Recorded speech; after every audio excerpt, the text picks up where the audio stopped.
C'était en octobre 2023, à quelques kilomètres de la petite ville de Villefort, en Lozère. La rumeur de la vieille maison abandonnée, surnommée « la maison de l'ombre », avait circulé parmi les étudiants en architecture de mon université. Passionné par les bâtiments anciens et les légendes locales, j'avais décidé de m'y aventurer pour mon projet de fin d'études. La maison se trouvait au cœur de la forêt de Mercoire, un endroit réputé pour ses légendes sombres. Après une marche de 2 heures à travers des sentiers envahis par la végétation, j'aperçus enfin la silhouette de la maison se dessiner à travers les arbres. La façade délabrée, recouverte de lierre, semblait appartenir à une autre époque, figée dans le temps. À peine avais-je franchi le seuil de la porte que l'air devint lourd et oppressant. Une odeur de moisissure et de bois pourri envahit mes narines.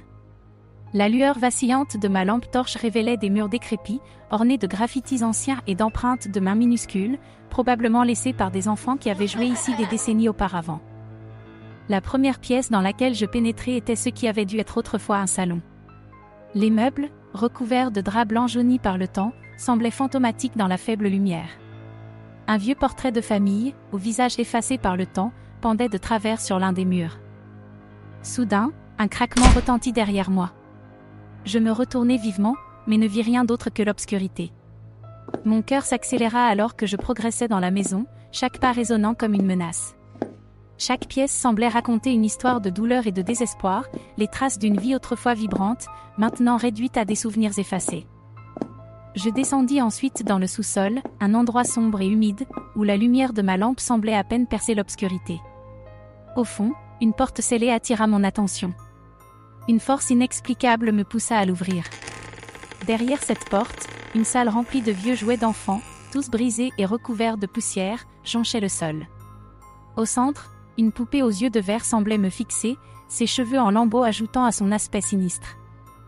C'est alors qu'une voix chuchota mon nom, froide et menaçante. Je sentis une main glaciale agripper mon bras.